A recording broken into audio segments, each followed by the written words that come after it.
been a while since I've made a YouTube video, and one of the reasons for that is I've been spending a lot of time researching and reading about data modelling with the aim for improving and building better sports betting models. I'm still very much a novice, but I think it'd still be useful to make a video like this to give you all of my thoughts on modelling, my recommendations for starting, some of the potential issues and obstacles that I've come across.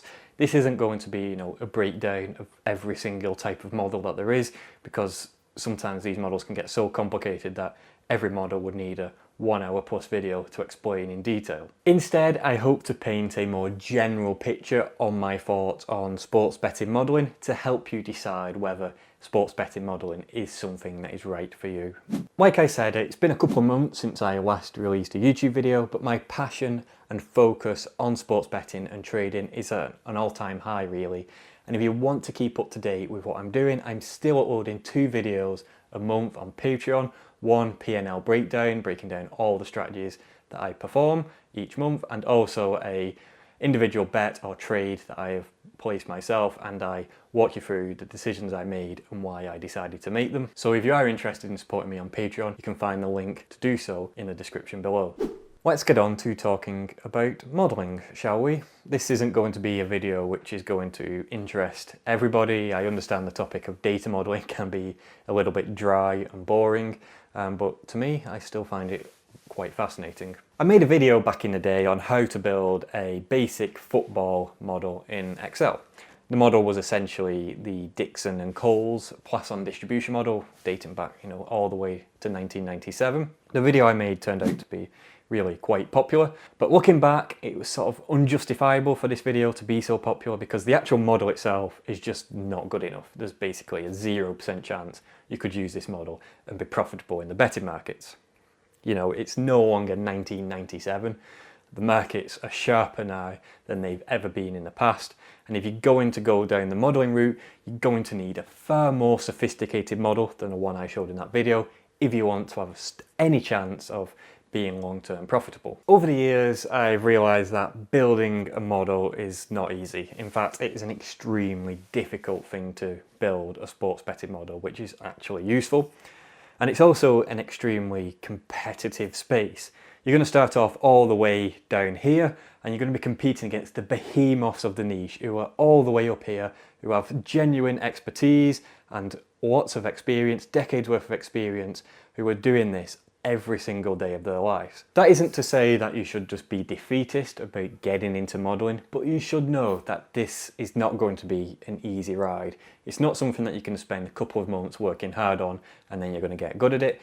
You're going to have to spend years and years working on this all the time to have any chance of building your way and getting up to the level that you need to get to. But for the people that are really up for the challenge and want to seriously get into sports betting modelling, these are some of my suggestions, recommendations to, hopefully kickstart your modelling journey. Where to start? I think firstly, deciding the type of model that you're going to use is obviously going to be a very important consideration.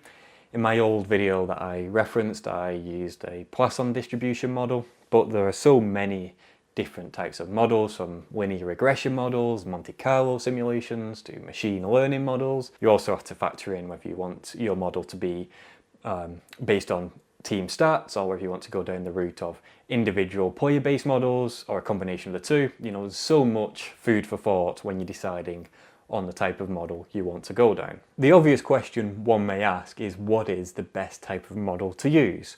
And the answer to that question is something that may become a common theme throughout this video, is that unfortunately it depends, because there is no one true approach. The type of sport that you're interested in modelling is going to have a significant impact on the model you choose to use. Take the other day, for example, I watched an hour-long video here on YouTube on a guy who was building a basketball model.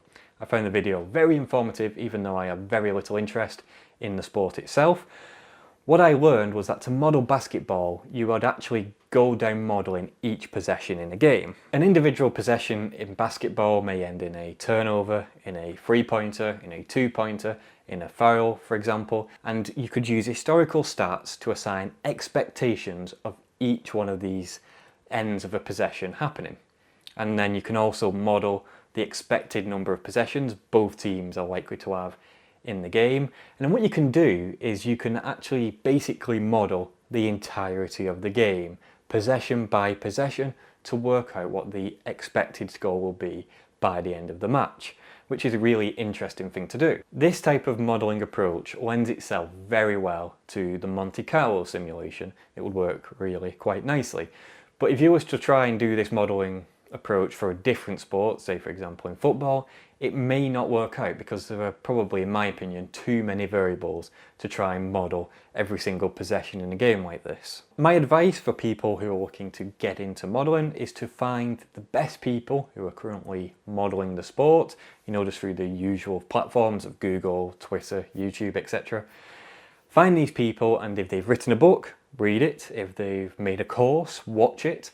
If they've even written a white paper, seek it out and read it. For example, I'm currently reading this book on football modelling, if I get that in frame there, and I'm finding it very informative. Not just as building up my base knowledge on modelling in general, but it's also giving me the platform to think about different things that I can try in the future and new ideas, which I'm going to look into after I've finished reading the book. The obvious flaw to this approach of reading books and reading papers is that if a model has been published in a book or a paper, then the model itself is probably no longer going to be profitable. The efficient market is going to have just swallowed the edge. But that doesn't mean there is no value in seeking out reading these types of models and papers and books, because the information, like I said, is naturally going to give you insights and guide you on a path for what you should do in the future to come up with your own ideas. Which brings me nicely onto my next point, which is that you're probably going to have to come up with some unique approach if you want to build your own model and have any chance of being long-term profitable. If you build a model which is only incorporating just the historical stats, then there's a good chance the model's probably not going to do that well in terms of returning a positive yield from betting, because every man and his dog is using this type of approach in the betting markets. You probably have to do something somewhat outside of the box and creative in your approach. This is mostly in the form of your predictions and adjustments that you're making to your model, which aren't found just from the historical stats themselves. I'll give you an example to try and explain exactly what I'm getting at in a clearer fashion. Okay, so 7 or 8 weeks ago from the time of recording this video, in the Premier League, Arsenal's attacking data, their XG, all the numbers were down. So from a modelling point of view, what's going to be factored in here from the historical data is that Arsenal's attacking numbers are going to be marked down, which makes sense as the attacking numbers are down. However, I would argue that by looking at the situation from a footballing lens and not just a mathematical point of view, I strongly believe that it was possible to have comfortably predicted that Arsenal's attacking numbers were very much likely to increase and consequently were very much likely to score more goals, which meant that there would be value in backing Arsenal and also backing the overs. The reason I think this was predictable isn't due to the strength of the upcoming opponents of Arsenal. Any model worth its salt will already have factored that in.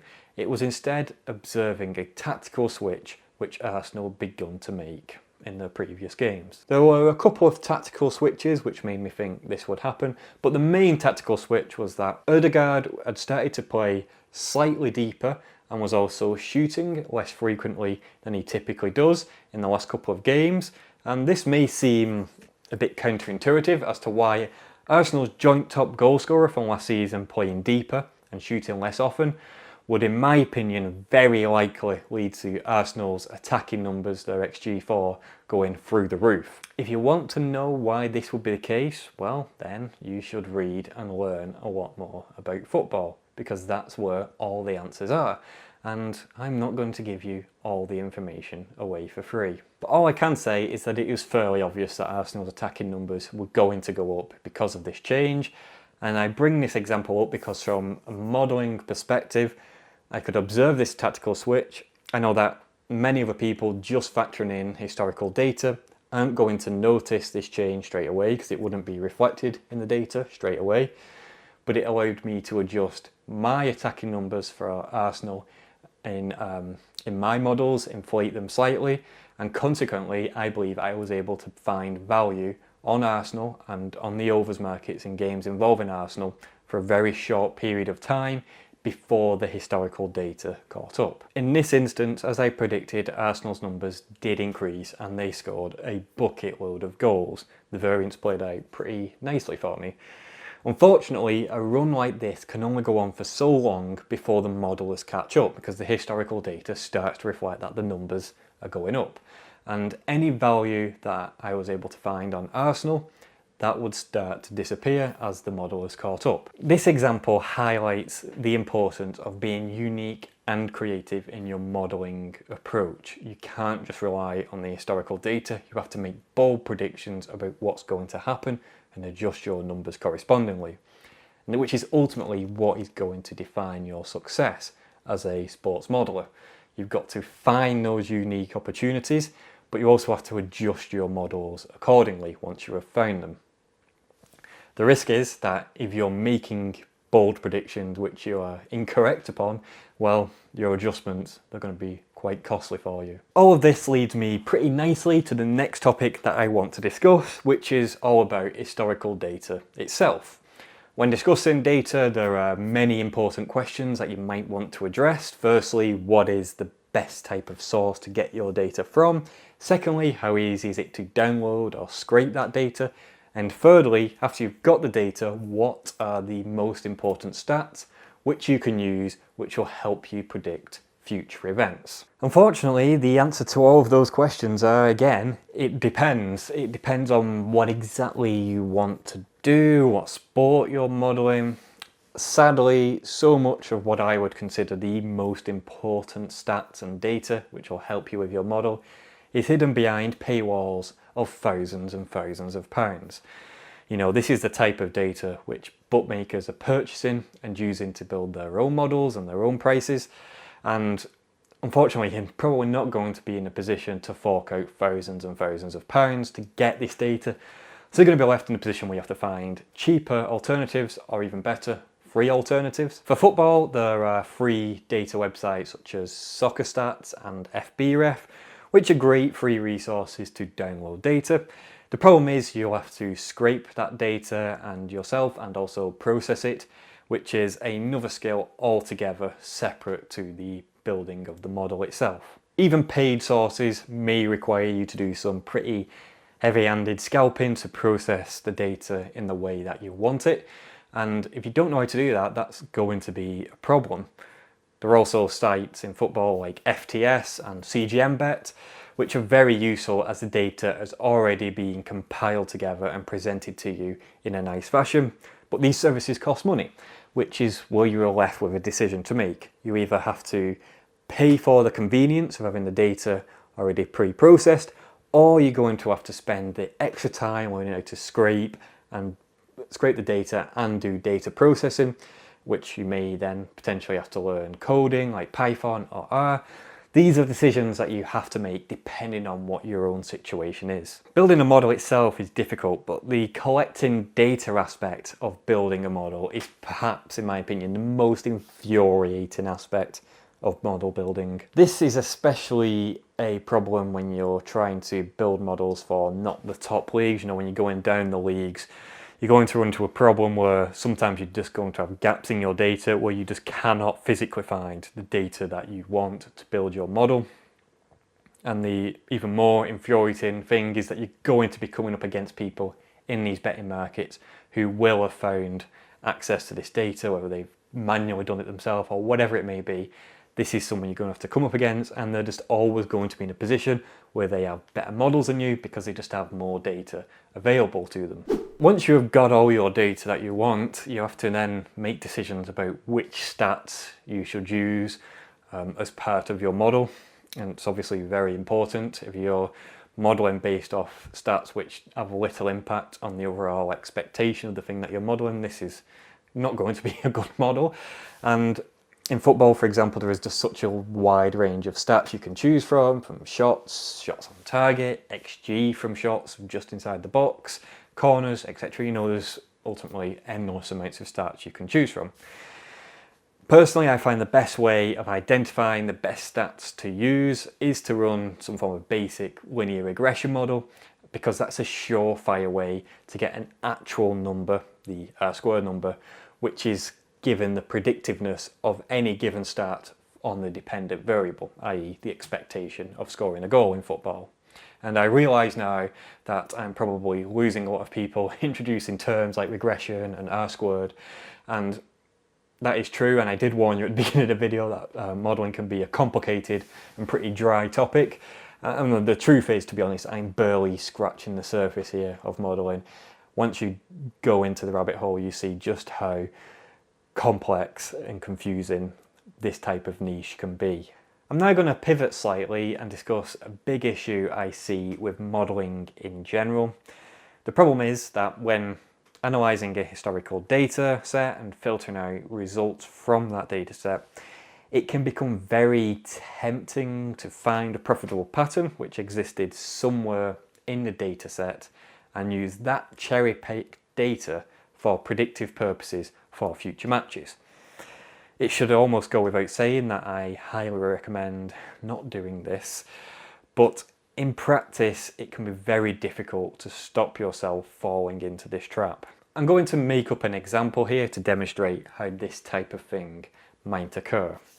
So imagine that you believe there is an edge backing an away team which is leading at half time if both teams started the game in the bottom 5 of the league, and that's just a completely made up example. But let's say you run the numbers and find that if you back the away team in this type of situation, then you would break even. Okay, fair enough. But you look closer at the data set and you notice that if you eliminate all the games where the away team scored a goal between the 15th and the 25th minute, then the edge goes from break even all the way up to a 7% edge. Going forward, you use this information to back any away teams which are winning at half time as long as they didn't score between the 15th and the 25th minute. What you'll find is that you are almost certainly not going to make a 7% return of investment. Instead, you're going to lose money, either due to the margin if you're on a bookmaker, or the commission if you're on an exchange, because you won't actually have an edge here. You are basically betting based on a random pattern you have seen happen in the past. When filtering out data in the manner in which I've just described, you have to have a good reason to filter out one particular type of game. That good reason can't just be, if I eliminate this type of game, then my yield becomes positive. In the example that I just given, there is nothing I can think of which makes it special for the away team to score between the 15th and the 25th minute. I see no reason why scoring a goal in that time frame is going to have any particular impact on the overall expectation of the away team winning by the end of the game, compared to the away team scoring at a different minute in the first half, for example on the 27th minute. Therefore, any pattern seen in the past is not likely to repeat itself in the future unless you can justify why scoring, for example between the 15th and the 25th minute, would actually impact the overall expectation on the end result compared to scoring at another equally sized time in the first half, say the 5th minute and the 10th minute. So before filtering out any data, come up with a justifiable reason for doing so, and then check to see if this increases the profitability. Don't do it the other way around, where you basically remove games and keep doing it until you see that the historical data is showing a profit, and then try to retrospectively tell yourself a story of why it's justifiable to remove the data, when it most likely probably isn't. The very important question which I sort of want to end this video on is, do you really need a betting model to be profitable? And the sort of basic answer to that is that, a betting model is going to increase the chances of you being long-term profitable compared to having no betting model at all. However, on the flip side of that, actually having a bad betting model is going to have a seriously negative impact on you, and you're going to find yourself in a lot of problems. And to be honest, it can take years and years of experience just to even tell the difference between a good and a bad model, never mind the process of actually developing a good model. I have strong intuitions that it is very possible to be long-term profitable without some sort of fancy model to find value bets for you, but that doesn't mean that you don't have to put the work in. You can't just place your bets based off hunches and guesses. You need to have some form of process to assign expectation of events occurring, and then you can then use that to go into the betting markets and hopefully find value. I think that becoming an expert on the tactical side of a sport, or becoming an expert on the other underlying variables which impact the expectation in that sport, is a completely plausible way to become profitable in the betting market. Generally speaking, when you're betting, beating the closing line is the best way to measure if you're going about things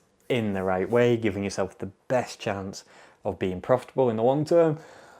But you can still be profitable without beating the closing line if whatever you're doing to try and find value is so far out of left field from what everyone else is doing in terms of the market and the models.